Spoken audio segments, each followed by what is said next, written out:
دن اللہ پاک نے دن اور رات کو پیدا کیا تھا. منہا اربعۃ حرم، ان 12 مہینوں میں 4 مہینے حرمت والے، 4 مہینے حرمت والے. رجب ہے، پھر اس کے بعد شوال ہے، ذی قعدہ ہے، ذی الحجہ ہے، یہ 4 مہینے حرمت کے. سفر کا مہینہ چل رہا ہے. اسلامی ترتیب کے حساب سے یہ دوسرا مہینہ ہے. نبی کریم صلی اللہ علیہ وسلم کے تشریف لانے سے پہلے زمانہ جاہلیت میں اس مہینے کو منحوس سمجھا جاتا تھا. حضور پاک صلی اللہ علیہ وسلم نے فرمایا کہ لیس بسفر، سفر کے مہینے میں نحوست کی بات کا جو عقیدہ رکھا جاتا ہے اس کی کوئی حقیقت نہیں. ولا حامت، اسی طرح الو کو دیکھ کر کے کچھ لوگ اس کو منحوس سمجھتے. ہم اپنے بچپن میں دیکھتے تھے کہ اگر کبھی بستی میں الو آ گیا اور کسی مکان پر کر کے بیٹھا تو اس گھر والوں کا دل چھوٹا ہو جاتا تھا اور ان کے دل و دماغ میں یہ بات رچ بس گئی تھی، اور الو آ کر کے بیٹھا تو وہ سمجھتے تھے کہ اب کوئی جانی مالی نقصان ہوگا. حضور پاک صلی اللہ علیہ وسلم نے فرمایا کہ اس کی کوئی حقیقت نہیں ہے.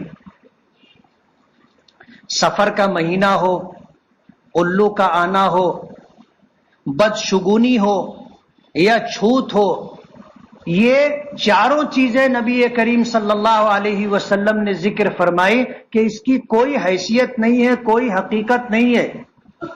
سب کچھ جو ہوتا ہے اللہ پاک کی طرف سے ہوتا ہے.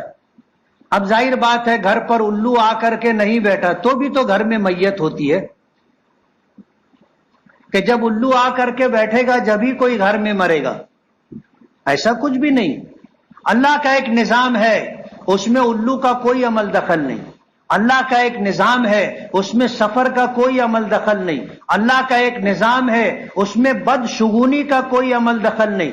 جیسے آج بھی بہت سارے لوگ اگر گھر سے نکلے یا جا رہے ہیں، بلی نے راستہ کاٹا، کچھ لوگ رک جاتے اور وہ ایسا سمجھتے ہیں کہ بلی نے اگر راستہ کاٹا ہے تو کوئی مصیبت آئے گی. زمانے جاہلیت میں بھی یہ بات سمجھی جاتی تھی، لیکن یہ چیز بلی سے جڑی ہوئی نہیں تھی، اس زمانے میں کتے سے جڑی ہوئی تھی، اور وہ بھی کالے رنگ کے کتے سے. اور زمانہ جاہلیت میں یہ چیز عورتوں کے ساتھ بھی جڑی ہوئی تھی کہ ایک آدمی جا رہا ہے اور عورت نے ایسے راستہ کراس کیا تو پھر رک کر کے راستہ بدل لیتے تھے، یعنی عورت کو بھی منحوس سمجھتے تھے. حضرت عائشہ رضی اللہ تعالی عنہا کو کہنا پڑا کہ تم نے عورتوں کو، ہم عورتوں کو کتوں کے برابر کر دیا.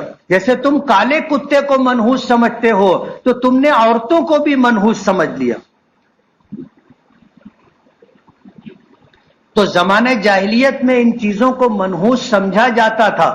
ہمارے یہاں بھی ایک زمانے تک یہ بات رہی کہ سفر کے مہینے کو منحوس سمجھتے تھے، اس کو 13 تیجی بولتے تھے.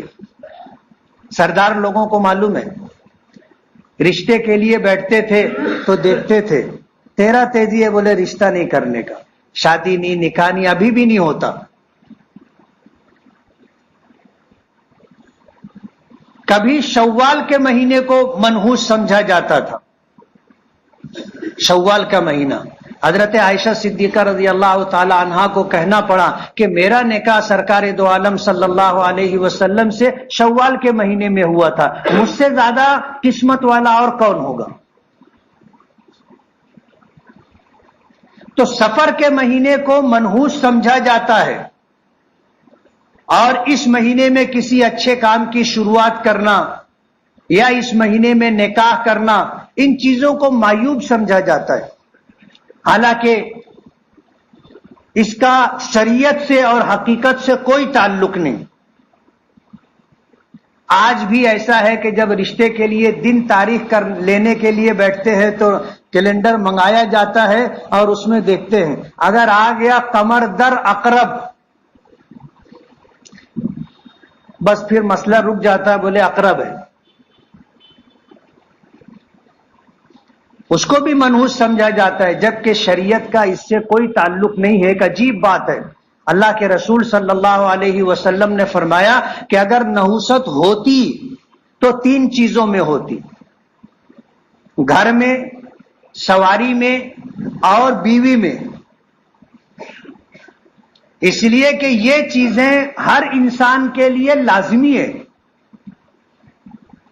رہنے کے لیے گھر چاہیے، ضروریات پوری کرنے کے لیے سواری چاہیے، اور خوشگوار زندگی گزارنے اور خاندان کو چلانے کے لیے بیوی چاہیے۔ حضور نے فرمایا کہ اگر نحوست ہوتی تو ان 3 چیزوں میں ہوتی، لیکن اللہ تعالیٰ نے کسی چیز کو منحوس نہیں بنایا، اس لیے ہمیں بھی کسی کو منحوس نہیں کہنا چاہیے۔ جیسے ہم لوگ کبھی کسی کو کہتے ہیں کہ تو بہت منحوس ہے۔ سلیمان ابن